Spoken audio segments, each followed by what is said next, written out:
So what's next, huh? You keep thinking that you got your brain wrapped around where we're headed with the internet and computers and technology and how it impacts our life.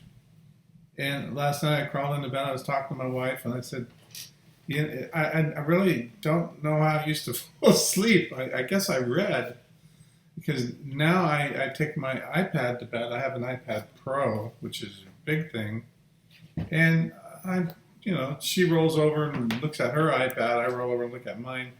We put our headsets in, and I watch movies or YouTube videos or something like that until I fall asleep, and then it ends and turns the computer off when the video's over with. And wake up in the morning, I go, "What did I used to do to fall asleep?" For a long time, I know I used to watch TV, and then we'd get tired, turn it off, or we'd read, get tired, and turn it off, and it's just amazing how things have evolved. I go to the gym and I see ladies there with their little children, and they're on their, playing on mom's phone. I mean, literally infants are sitting there going like this, and this is only 10 years old. I got my first iPhone. I think it was the iPhone 3, and I think it was 2009 or something like that. And I got it because it was cool. And all the cool people had it. I didn't really know why I needed it. I just got it. And maybe it was 2009 is when I got it. And I was building my online business, and things were going pretty good, not great, but I was actually building momentum up to some pretty exciting things that happened in the first part of 2010 through 2014. The world became my oyster.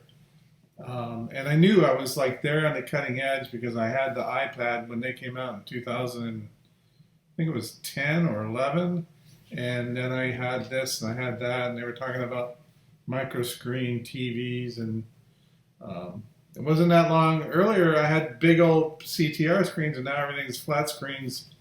And now because I use an iMac, it's just one really thin box that sits on my desktop, and it weighs about 7 pounds, where I used to haul around a friggin' machine that weighed 40 pounds. And didn't do anything. I went and watched the Captain Marvel movie with my daughter, and they popped a CD in there, and it said waiting, and it was like, what's that? Well, it's waiting to load. I remember those days, and I thought to myself, at that point in time, how could we get more advanced than we are now? Answer is we are, and we're going to continue to evolve and get faster. So along comes marketing, and we now have back in 2010, we were doing pay-per-click marketing with Google AdWords. Back in 2002 and 3, I was using a program called Overture because AdWords really wasn't that good yet, and Overture worked pretty good. And I was building my guitar business online, and we were packaging and shipping these guitars all over the world. And it evolved and evolved and evolved and evolved, and I got involved in the affiliate marketing, and I got really, really good at driving traffic to websites with techniques and skills that just don't even work anymore because in 2000, I think it was 7 or 8 or whatever, Facebook came out.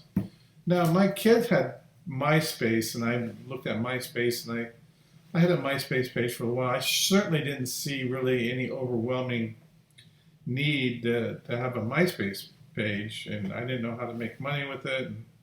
But I had some friends that were in bands, and I was working with a band back then, doing their fan sites, and I was enjoying just interacting in the music and that stuff. So I got to see Facebook as being part of that. And then when MySpace kind of started disappearing and it became Facebook, I really didn't understand why Facebook was so much better or so much different than MySpace. I couldn't understand it, except obviously they were a little bit more progressive and attacked the market a little better, and they were better funded and all this stuff. I remember at one point in the early 2000s where MySpace sold for like $79 million, and I the guy who invented that was just some kid, and I thought, my God, talk about, why can't I invent something like that? And I maybe could have at the time. I didn't have the foresight to understand how social media was going to end up taking things over. Well, come around 2009, 10, we started integrating.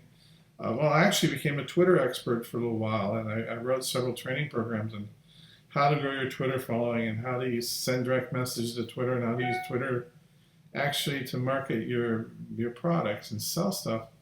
And I'll be honest again, I was really naive at that point in time because I saw Twitter and Facebook like just another email program. Okay? I'd go build up a big Facebook following and just spam them with offers, which was really not very smart. And I would, build up 100,000 Twitter followers using my own programs that automatically built my following and just spam them with offers, and that never really worked too well. I was able to list build with them, but those lists weren't really very good. And the software that I created ended up getting my account banned because Twitter didn't want us using it that way. So I said, okay, I've had enough Twitter, I've had enough of all those sorts of things.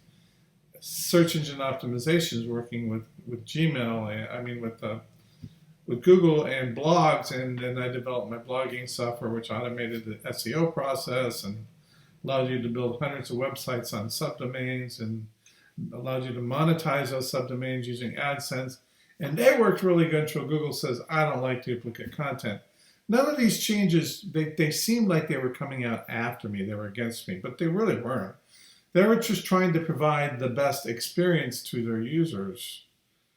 And I was misunderstanding what social media was all about and how to use it properly. And that's kind of the purpose behind this little video is social media, whether it's YouTube, which I saw as a place to store videos, has become a social media site. Facebook, which I saw as a way of, spamming people or, like replacing my emails, they would let you do that in a page, but really what it became about is about communications and networking and creating a community. Now, my own wall is for my family. And that's where I really love Facebook, because cousins I hadn't seen in 50 years, we now chat every week. And it's fantastic for that. Friends I lost track of 20 years ago, or friends, my ex-girlfriends from 40 years ago are friends with me on Facebook, and we're all adults now. We all, behave well and just say, how's it going and stuff like that. But it really is a social platform, and the way to use it is as a social person communicating with other people. So if you're seeking to use YouTube, or you're seeking to use Facebook or any other social media, Instagram now, to sell products, my advice to you is to use it as a way of communicating to people, as if you were a salesman that had a great relationship with a customer and you just had a chance to sit down and talk with them for 4 or 5 minutes. But in this case, it could be 50,000 people. That's the thing that makes social media so much better than the traditional website for sale, because I remember back in 2010, I was interviewed by somebody that was doing a product for Dan Kennedy, and he asked me, where did I see the internet marketing going in the future? And I said, those people that enable their personnel to have a deeper, richer, more human contact with customers are going to be the ones that prosper. And that was really good advice. I probably should have took it myself and started all on the social media thing a lot sooner. But that's the way you have to look at YouTube and Instagram and Facebook, Twitter. I'm really not a big fan of Twitter anymore because of the politics. But if you are able to share information and talk to people as a human being, they're going to want to listen to you more and more. And by them listening to you more, you have a chance to persuade people in a constructive way.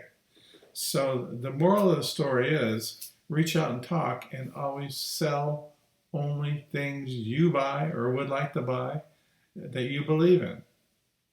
You guys have a great day.